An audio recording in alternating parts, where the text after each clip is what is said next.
नमस्कार दोस्तों, स्वागत है आपका आज के मुख्य समाचार में, जिसमें सबसे पहली और बड़ी खबर में आपको बताएंगे कि चीन के खिलाफ होगा दुनिया के सबसे खतरनाक फाइटर जेट का इस्तेमाल। दूसरी बड़ी खबर में जिक्र होगा कि chief of defence staff Bipin Rawat का बड़ा बयान, बोले भविष्य में अगर लड़ाई होती है तो हम स्वदेशी हथियारों से दुश्मन को हराएंगे। और तीसरी बड़ी खबर में जिक्र होगा कि गृह मंत्री अमित शाह के बंगाल दौरे से पहले ममता बनर्जी को झटका, एक के बाद एक 4 इस्तीफे बंगाल में हो चुके हैं और ममता बनर्जी का सुपड़ा साफ इस चुनाव में होने वाला है। दोस्तों, हर एक खबर की गहराई में आपको ले जाएंगे, लेकिन उससे पहले अगर आपको भी देश की सेना और पीएम मोदी पर पूरा भरोसा है तो आप अभी इस वीडियो को लाइक कीजिए और इस लाल बटन को दबा के इस चैनल को फ्री में सब्सक्राइब करके घंटी बजाकर कमेंट में लिखिए जय हिंद। दोस्तों, रुक करते थे आप बड़ी खबरों की तरफ। क्या चीन के खिलाफ होगा दुनिया के सबसे खतरनाक फाइटर जेट का इस्तेमाल?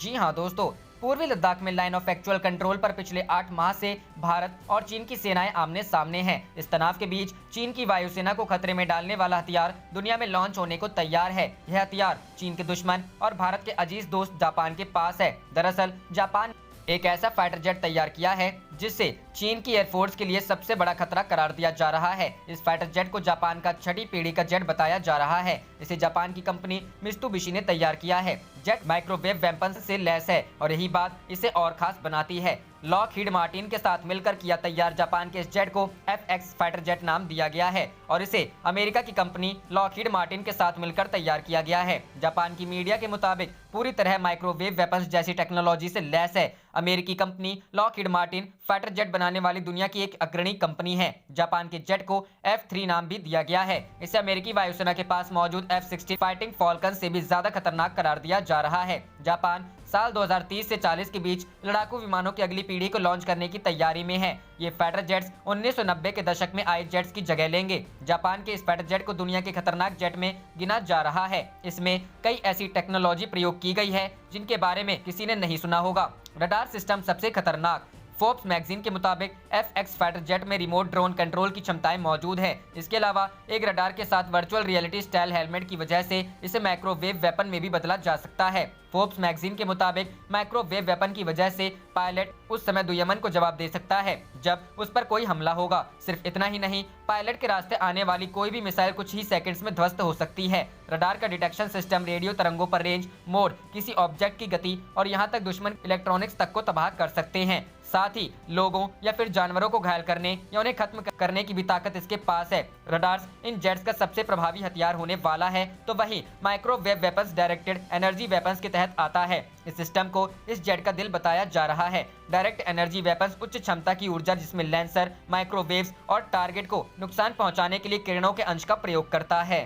रुख करते हैं अगली खबर की तरफ। CDS बिपिन रावत बोले, भविष्य में अगर लड़ाई होती है तो हम स्वदेशी हथियारों से दुश्मनों को हराएंगे। जी हां दोस्तों, chief of defence staff general Bipin Rawat ने बड़ा बयान दिया है। DRDO के एक कार्यक्रम को संबोधित करते हुए उन्होंने कहा कि अगर भविष्य में युद्ध की नौबत आती है तो हम स्वदेशी हथियारों से दुश्मन को हराएंगे। उन्होंने कहा कि हम देख रहे हैं कि देश में प्राइवेट सेक्टर हथियार बनाने को लेकर काफी प्रेरित है। उन्हें आपके समर्थन की आवश्यकता है। मुझे लगता है कि भविष्य में युद्ध के मामले में हम इसे स्वदेशी हथियारों के माध्यम से जीतेंगे। DRDO में आयोजित एक कार्यक्रम में CDS जनरल बिपिन रावत ने कहा, इस वक्त हमारा देश हमारी उत्तरी और पश्चिमी सीमाओं पर कई चुनौतियों का सामना कर रहा है और जिस तरह से हम आत्मनिर्भरता की ओर बढ़ रहे हैं, ये बहुत जरूरी है कि DRDO पूरी लगन के साथ काम करती रहे। आपको बता दें कि कोरोना काल में प्रधानमंत्री नरेंद्र मोदी ने आत्मनिर्भर भारत अभियान का मंत्र देश को दिया। इसके जरिए स्वदेशी को बढ़ावा देने की बात कही। PM मोदी को आत्मनिर्भर भारत अभियान को भारतीय सेना ने भी हाथों हाथ लिया है। सेना के उपक्रमों को भी स्वदेशी पर निर्भर बनाया जा रहा है। तीनों सेनाओं के लिए 28,000 करोड़ की रक्षा खरीद को मंजूरी। रक्षा अधिग्रहण परिषद की बैठक में तीनों सेनाओं के लिए 28,000 करोड़ रुपए के रक्षा उपकरणों की खरीद को मंजूरी दी गई। इनमें से ज्यादातर करीब 27,000 करोड़ रुपए की खरीद घरेलू बाजार से करने का फैसला किया गया है। रक्षा मंत्रालय ने बयान जारी कर कहा कि गुरुवार को रक्षा मंत्री राजनाथ सिंह की अध्यक्षता में हुई बैठक में कई रक्षा उपकरणों की खरीद को मंजूरी दी गई। खरीद प्रस्तावों में DRDO द्वारा तैयार वायुसेना के लिए पूर्व चेतावनी प्रणाली, नौसेना के लिए अगली पीढ़ी की गश्ती पोत और थल सेना के लिए मॉड्यूलर ब्रिगेड शामिल हैं। मंत्रालय ने इस खरीद को ऐसे समय में मंजूरी प्रदान की है जब भारत और चीन के बीच पूर्वी लद्दाख में सीमा पर लंबे समय से गतिरोध चल रहा है। दूसरे, इसमें अहम बात यह है कि मंजूर किए गए तकरीबन सारे हथियारों और सैन्य उपकरणों की घरेलू उद्योगों से खरीद की जाएगी। बयान में कहा गया है कि इसके तहत मेक इन इंडिया, और आत्मनिर्भर भारत अभियान को बढ़ावा देने के लिए भारतीय उद्योग को AON दी जाएगी। नई रक्षा खरीद नीति को मंजूरी दिए जाने के बाद यह पहली खरीद है। CDS जनरल बिपिन रावत की नेपाल को नसीहत, श्रीलंका का हाल ना भूलना। जनरल बिपिन रावत ने नेपाल को नसीहत दी है कि वह चीन से दोस्ती बढ़ाने के लिए आजाद है, लेकिन उसे यह नहीं भूलना चाहिए कि चीन की दोस्ती से श्रीलंका का क्या हाल हुआ। उन्होंने कहा कि नेपाल अपनी मर्जी से अंतर्राष्ट्रीय स्तर पर किसी भी देश से संबंध बढ़ाने को आजाद है, लेकिन उसे सतर्क रहना होगा। General Rawat Nepal institute for international cooperation and engagement के दूसरी सालाना वार्ता में दोनों देशों के संबंधों पर बात कर रहे थे। इस दौरान उन्होंने नेपाल को श्रीलंका से सीख लेने की भी नसीहत दी। जनरल रावत का ये बयान तब आया है जब चीन कई परियोजनाओं के साथ हिमालयी राष्ट्र में अपनी पहुंच बढ़ाने की कोशिशों में जुटा है। रुक करते हैं अगली खबर की तरफ। गृह मंत्री शाह के बंगाल दौरे से पहले ममता को झटके पर झटके, अब तक 4 इस्तीफे। जी हां दोस्तों, पश्चिम बंगाल में बेशक अगले साल विधानसभा के चुनाव होने हैं, लेकिन राजनीतिक हलचलें अभी से तेज हो गई हैं। राज्य की सत्ताधारी तृणमूल कांग्रेस की कई नेता पार्टी से सार्वजनिक मंच पर अपनी नाराजगी जता चुके हैं। इसी बीच एक और विधायक ने TMC से इस्तीफा दे दिया है। शुभेंदु अधिकारी, जितेंद्र तिवारी के बाद अब बैरकपुर सीट से TMC विधायक शीलभद्र दत्त ने विधायक पद से इस्तीफा दे दिया है। वहीं आज केंद्रीय गृह मंत्री अमित शाह राज्य के दौरे पर जाने वाले हैं। शीलभद्र दत्त राजनीतिक रणनीतिकार कहे जाने वाले प्रशांत किशोर से नाराज थे और लगातार उन पर सवाल खड़े कर रहे थे। उन्होंने कहा था कि मैं 10 साल की उम्र से राजनीति कर रहा हूं और अब एक मार्केटिंग कंपनी बताएगी कि हम कैसे चुनाव लड़ेंगे। ऐसा वातावरण में राजनीति नहीं की जा सकती और न ही पार्टी को आगे बढ़ाया जा सकता है। माना जा रहा है कि वह भाजपा में शामिल हो सकते हैं। दत्त पिछले 2 दिन में पार्टी से इस्तीफा देने वाले तीसरे नेता हैं। अच्छी पकड़ वाले नेता माने जाते हैं अधिकारी। ममता सरकार में मंत्री रहे शुभेंदु अधिकारी को पार्टी में अच्छी पकड़ वाला नेता माना जाता रहा है। वे पूर्व में TMC से सांसद रह चुके हैं। काफी समय से उनकी पार्टी से नाराजगी की खबरें सामने आ रही थी। ऐसे में उन्होंने सबसे पहले मंत्री पद से इस्तीफा दिया और फिर विधायक और पार्टी के अन्य पदों से इस्तीफा दे दिया। हालांकि उनका इस्तीफा अभी मंजूर नहीं हुआ है। स्पीकर का कहना है कि इस्तीफा नियमों के अनुसार नहीं है, इस पर बाद में फैसला किया जाएगा। रुख करते हैं अगली खबर की तरफ। ठंड से ठिठुरी दिल्ली, बर्फीली हवाओं की वजह से घिरा तापमान, कल चल सकती है शीत लहर। जी हां दोस्तों, पश्चिमी हिमालय से चली बर्फीली हवाओं की वजह से दिल्ली में कड़ाके की ठंड पड़ रही है और आज का दिन बेहद ठंडा होने की संभावनाएं बनी हुई है। इस बात की जानकारी भारतीय मौसम विज्ञान विभाग ने दी है। विभाग की जानकारी के अनुसार शहर में बेहद ठंडा दिन रहा था, क्योंकि अधिकतम तापमान गिरकर 15.2 डिग्री सेल्सियस तक पहुँच गया, जो कि सामान्य से 7 डिग्री सेल्सियस कम है और इस मौसम का ये अब तक का सबसे कम अधिकतम तापमान है। मौसम से संबंधित शहर के आंकड़े मुहैया कराने वाली सफदरजंग वेधशाला ने न्यूनतम तापमान 4.4 डिग्री सेल्सियस दर्ज किया गया है। वहीं पालम स्टेशन ने न्यूनतम तापमान 3.4 डिग्री सेल्सियस दर्ज किया गया है। ठंडा दिन उसे कहते हैं जब न्यूनतम तापमान 10 डिग्री सेल्सियस से कम होता है और अधिकतम तापमान सामान्य से कम 4.4 डिग्री सेल्सियस नीचे होता है। वहीं बेहद ठंडा दिन तब होता है जब अधिकतम तापमान सामान्य से कम 6.5 डिग्री सेल्सियस नीचे हो। IMD ने बताया कि शनिवार को दिल्ली में शीतलहर चलने का पूर्वानुमान है और इसके सोमवार तक जारी रहने की संभावना है।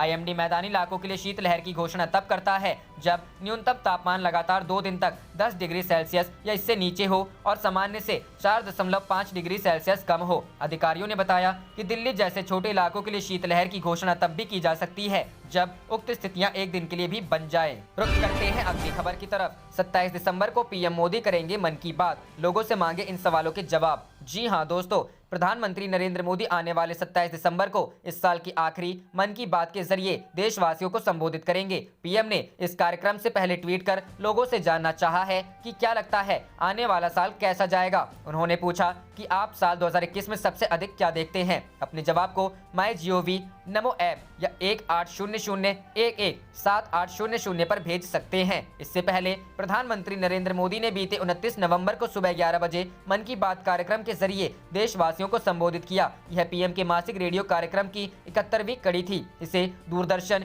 और आकाशवाणी नेटवर्क पर प्रसारित किया गया। इस दौरान PM ने श्री गुरु नानक देव जी का 551वां प्रकाश पर्व और कृषि कानूनों का जिक्र किया। PM ने 71वीं कड़ी में राष्ट्र को संबोधित करते हुए कहा, हर भारतीय को यह जानकर गर्व होगा कि देवी अन्नपूर्णा की एक बहुत पुरानी प्रतिमा कनाडा से वापस आ रही है। यह प्रतिमा लगभग 100 साल पहले 1913 के करीब वाराणसी के एक मंदिर से चुराकर देश से बाहर भेज दी गई थी। उन्होंने कहा, आज देश में कई संग्रहालय और लाइब्रेरी अपनी कलेक्शन को पूरी तरह से डिजिटल बनाने का काम कर रहे हैं। दिल्ली में हमारे राष्ट्रीय संग्रहालय ने इस संबंध में कुछ सराहनीय प्रयास किए हैं। रुख करते हैं अगली खबर की तरफ। पाकिस्तान से भारत की सीमा में घुसपैठ की कोशिश कर रहे 2 आतंकी मुठभेड़ में ढेर ऑटोमेटिक हथियार बरामद। जी हां दोस्तों, पंजाब में भारत पाक अंतर्राष्ट्रीय सीमा पर कंटीली तार के पास सीमा सुरक्षा बल के जवानों ने गुरुवार तड़के 2 घुसपैठियों को मार गिराया। दोनों पाकिस्तान की ओर से भारतीय सीमा में घुसने की कोशिश कर रहे थे। इस पर बीएसएफ जवानों ने फायरिंग कर उनको मार गिराया। दोनों पाकिस्तान नागरिक बताए जा रहे हैं। उनके बारे में विस्तृत जानकारी हासिल की जा रही है। बीएसएफ के अधिकारी और पुलिस के अधिकारी घटनास्थल पर पहुंच गए हैं। आशंका जताई जा रही है कि घटनास्थल के आसपास हथियार छिपाए हो सकते हैं। पुलिस और पंजाब पुलिस के जवान पूरे क्षेत्र में सर्च ऑपरेशन चला रहे हैं। बीएसएफ सूत्रों के अनुसार दोनों घुसपैठिए युवक पाकिस्तान के रहने वाले हैं। उनके कब्जे से AK-47 भी बरामद की गई है। यह सारा operation border observing post Rajatal पर चला है। यहाँ 2 दिन पहले बीएसएफ के जवानों ने प्लास्टिक की पाइप और लोगों के पैरों के निशान देखे थे। जानकारी के अनुसार गुरुवार तड़के बीएसएफ के जवानों ने भारत पाक अंतर्राष्ट्रीय सीमा पर कंटीली तार के पास हलचल देखी। वहां बीएसएफ के जवानों ने पाकिस्तान की ओर से 2 लोगों को भारतीय सीमा में दाखिल करते हुए देखा। बीएसएफ जवानों ने दोनों को रुकने को कहा, दोनों इसे अनसुना कर दिया। इसके बाद बीएसएफ जवानों ने फायरिंग की। इसमें दोनों मौके पर ही मारे गए। रुख करते हैं अगली खबर की तरफ। गतिरोध, भारत ने कहा दोनों देश संपर्क में हैं। उम्मीद है पूर्वी लद्दाख में जल्द पीछे हटेंगे चीनी सैनिक। जी हां दोस्तों, भारत ने गुरुवार बृहस्पतिवार को उम्मीद जताई कि चीन के साथ आगे बातचीत से दोनों पक्षों को पूर्वी लद्दाख में वास्तविक नियंत्रण रेखा पर सभी संघर्ष वाले इलाकों से पूर्ण रूप से पीछे हटने के लिए परस्पर रूप से स्वीकार्य समझौते पर पहुंचने में मदद मिलेगी। विदेश मंत्रालय के प्रवक्ता अनुराग श्रीवास्तव ने प्रेस वार्ता में बताया कि दोनों पक्ष राजनयिक एवं सैन्य माध्यमों के जरिए संपर्क बनाए हुए हैं और इन चर्चाओं के माध्यम से दोनों पक्षों को एक दूसरे के रुख के बारे में समझ बढ़ाने में मदद मिली है। शंघाई में भारतीय वाणिज्य दूतावास द्वारा चीनी कम्युनिस्ट पार्टी के कम से कम एक सदस्य को नियुक्त किए जाने की रिपोर्ट के बारे में पूछे जाने पर उन्होंने कहा कि वह इस सूचना की स्वतंत्र रूप से पुष्टि करने की स्थिति में नहीं है। उन्होंने कहा, हमने इस संबंध में मीडिया रिपोर्ट को देखा है, हम इस बात की स्वतंत्र रूप से पुष्टि करने की स्थिति में नहीं है। श्रीवास्तव ने कहा कि कुछ देशों स्थानीय प्रशासन की अनुमति की जरूरत होती है। हालांकि हमारे सभी मिशन यह सुनिश्चित करते हैं कि इस संबंध में सभी सुरक्षा एहतियात बरते जाएं। इस संबंध में मीडिया के सवालों पर चीनी दूतावास के प्रवक्ता ने कहा कि यह आरोप आधारहीन है। 7 महीने से जारी सीमा गतिरोध को लेकर भारत चीन सैन्य एवं राजनयिक वार्ता के अगले दौरान के बारे में पूछे जाने पर विदेश मंत्रालय के प्रवक्ता ने सीधे कोई जवाब नहीं दिया। हालांकि उन्होंने कहा कि भारत उम्मीद करता है कि आगे बातचीत से पूर्वी लद्दाख में सैनिकों के पूरी तरह पीछे हटने के लिए समझौते तक पहुंचने में मदद मिलेगी। श्रीवास्तव ने कहा, हमारी यह उम्मीद है कि आगे बातचीत से दोनों पक्षों को पश्चिमी सेक्टर में वास्तविक नियंत्रण रेखा पर सभी संघर्ष वाले इलाकों में पूर्ण रूप से पीछे हटना सुनिश्चित करने के लिए परस्पर रूप से स्वीकार्य समझौते पर पहुंचने एवं जल्द से जल्द शांति स्थापित करने में मदद मिलेगी। गौरतलब है कि पूर्वी लद्दाख में 0 से नीचे तापमान वाले पूर्वी लद्दाख के पर्वतीय क्षेत्र में करीब 50,000 भारतीय सैनिक पूरी तरह से तैयार स्थिति में तैनात हैं। दोनों देशों के बीच गतिरोध को समाप्त करने को लेकर बातचीत का अभी कोई ठोस परिणाम नहीं निकला है। रुख करते हैं अगली खबर की तरफ। भारत और ऑस्ट्रेलिया ने की सीमा पार से फैलाए जा रहे आतंकवाद की निंदा, ठोस कार्रवाई का किया आह्वान। जी हां दोस्तों, भारत का पड़ोसी मुल्क पाकिस्तान आए दिन सीमा पर सीज फायर को उल्लंघन कर अपनी नापाक हरकतों को अंजाम दे रहा है। ऐसे में भारत और ऑस्ट्रेलिया ने सीमा पार से फैलाए जा रहे आतंकवाद की बृहस्पतिवार को निंदा की तथा आतंक के सभी नेटवर्कों के खिलाफ ठोस कार्रवाई का आह्वान किया। आतंकवाद से निपटने संबंधी भारत ऑस्ट्रेलिया संयुक्त कार्यकारी समूह की ऑनलाइन बैठक में इस मुद्दे पर प्रमुखता से चर्चा हुई। बैठक के बाद जारी किए गए एक संयुक्त बयान में कहा गया, भारत और ऑस्ट्रेलिया सभी तरह के आतंकवाद की निंदा करते हैं तथा व्यापक और सतत तरीके से आतंकवाद का मुकाबला करने के लिए अंतर्राष्ट्रीय सहयोग को मजबूत करने की आवश्यकता पर जोर देते हैं। बयान में कहा गया, दोनों पक्षों ने संयुक्त राष्ट्र द्वारा आतंकवादी घोषित लोगों की ओर से उत्पन्न खतरों की समीक्षा की तथा सभी आतंकवादी नेटवर्कों के खिलाफ ठोस कार्रवाई की आवश्यकता पर जोर दिया। दरअसल पूर्वी लद्दाख में सीमा विवाद को लेकर जारी गतिरोध के बीच पाकिस्तान ने भी सीमा पर अपनी नापाक हरकतों को अंजाम देना शुरू कर दिया है। रुख करते हैं अगली खबर की तरफ। किसान आंदोलन के बीच पीएम मोदी आज किसानों को करेंगे संबोधित, वीडियो कॉन्फ्रेंसिंग से नए कानून के फायदे बताएंगे। जी हां दोस्तों, केंद्र सरकार की तरफ से लागू किए गए नए कृषि कानूनों के खिलाफ किसानों का आंदोलन तीसरे दिन में प्रवेश कर चुका है। किसान लगातार सरकार से कानून वापसी की मांग पर अड़े हुए हैं। दिल्ली के तमाम बॉर्डर पर किसानों का धरना चल रहा है, लेकिन प्रधानमंत्री नरेंद्र मोदी आज इस आंदोलन के बीच किसानों को संबोधित करने वाले हैं। प्रधानमंत्री नरेंद्र मोदी आज सुबह 11 बजे मध्य प्रदेश के रायसेन में शुरू हो रहे कृषि महासम्मेलन को संबोधित करेंगे। प्रधानमंत्री वीडियो कॉन्फ्रेंसिंग के जरिए किसानों से संवाद करेंगे। इस किसान महासम्मेलन के जरिए प्रधानमंत्री किसानों को यह बताएंगे कि नए कृषि कानूनों का लाभ कैसे उन्हें मिलने वाला है। प्रधानमंत्री आज दोपहर 2 बजे किसानों को संबोधित करेंगे। इसके बारे में मध्य प्रदेश के मुख्यालय मुख्यमंत्री कार्यालय की तरफ से ट्वीट करके जानकारी दी गई है। किसान आंदोलन के पीछे प्रधानमंत्री किन बातों को रखते हैं, इस पर सबकी नजरें टिकी हुई हैं। इसके पहले कृषि मंत्री नरेंद्र सिंह तोमर ने किसानों के नाम एक खुला पत्र भी लिखा है। पत्र में कृषि सुधारों को लेकर स्पष्टता के साथ राय रखी है। केंद्रीय कृषि मंत्री ने कहा है कि नए कृषि कानून लागू होने के बाद किसानों को फायदा मिल रहा है, लेकिन कुछ लोग दूसरों के बहकावे में आ रहे हैं। इसलिए जरूरी है कि कानून के सकारात्मक पहलुओं पर ध्यान दिया जाए। रुख करते हैं अगली खबर की तरफ। किसान आंदोलन पर गृह मंत्री अमित शाह ने की हाई लेवल मीटिंग, मंत्रियों पार्टी नेताओं से की बात। जी हां दोस्तों, केंद्र सरकार के 3 कृषि कानूनों के खिलाफ राजधानी दिल्ली की कई सीमाओं पर चल रहे किसानों के आंदोलन के बीच केंद्रीय गृह मंत्री अमित शाह ने गुरुवार को बीजेपी मुख्यालय में केंद्रीय मंत्रियों नरेंद्र सिंह तोमर, पीयूष गोयल, निर्मला सीतारमण सहित पार्टी के अन्य वरिष्ठ नेताओं के साथ बैठक की। बैठक में पार्टी के राष्ट्रीय महासचिव CT रवि, दुष्यंत गौतम, अरुण सिंह सहित पार्टी के कई वरिष्ठ नेता मौजूद रहे। यह बैठक ऐसे दिन हुई है जब सुप्रीम कोर्ट ने दिल्ली की सीमाओं पर लंबे समय से किसानों के आंदोलन की वजह से आवागमन में हो रही दिक्कतों को लेकर दायर याचिकाओं पर सुनवाई करते हुए कहा कि किसानों को अहिंसक तरीके से विरोध प्रदर्शन करने का अधिकार है। साथ ही कोर्ट ने कहा कि वह इन विवादास्पद कृषि कानूनों के संबंध में कृषि विशेषज्ञों, किसान यूनियनों के प्रतिनिधियों की एक निष्पक्ष तथा स्वतंत्र समिति गठित करने पर विचार कर रहा है। मालूम हो कि किसानों की मांगों के सिलसिले में सरकार और किसान नेताओं के बीच अब तक कई दौर की वार्ता हो चुकी है, लेकिन कोई नतीजा नहीं निकल सका है। किसान संगठन 3 कृषि कानूनों को रद्द करने की मांग पर अड़े हुए हैं। करते हैं अगली खबर की तरफ। सेना की ताकत में होगा और इजाफा, हथियारों की खरीद के लिए 28,000 करोड़ के रक्षा सौदों को मंजूरी। जी हां दोस्तों, चीन और पाकिस्तान से सीमा पर लगातार मिल रही चुनौतियों से निपटने और देश के खिलाफ किसी भी नापाक मंसूबों को धराशायी करने के लिए भारतीय सेना को जल्द ही और नए हथियार, उपकरण और अन्य साजो सामान मुहैया कराए जाएंगे। इसके लिए रक्षा मंत्रालय ने घरेलू उद्योगों से 28,000 करोड़ रुपए के उपकरण, साजो सामान की खरीद के प्रस्ताव को मंजूरी दी। रक्षा मंत्रालय ने गुरुवार को कहा, भारतीय थल सेना, नौसेना और वायुसेना की हथियार और उपकरणों सहित अन्य सभी जरूरतों को पूरा करने के लिए रक्षा अधिग्रहण परिषद ने कुल 28,000 करोड़ रुपए के रक्षा सौदों को मंजूरी दी है। अधिकारियों ने बताया कि रक्षा मंत्रालय ने जिन प्रस्तावों को मंजूरी दी है उनमें वायुसेना के लिए विमानों की मौजूदगी का पता लगाने वाली पूर्व चेतावनी प्रणाली, नौसेना के लिए अपतटीय गश्ती पोत शामिल है। रक्षा मंत्रालय ने एक बयान में कहा, रक्षा मंत्री राजनाथ सिंह के नेतृत्व में रक्षा खरीद परिषद ने घरेलू उद्योग से 27,000 करोड़ रुपए के खरीद प्रस्तावों को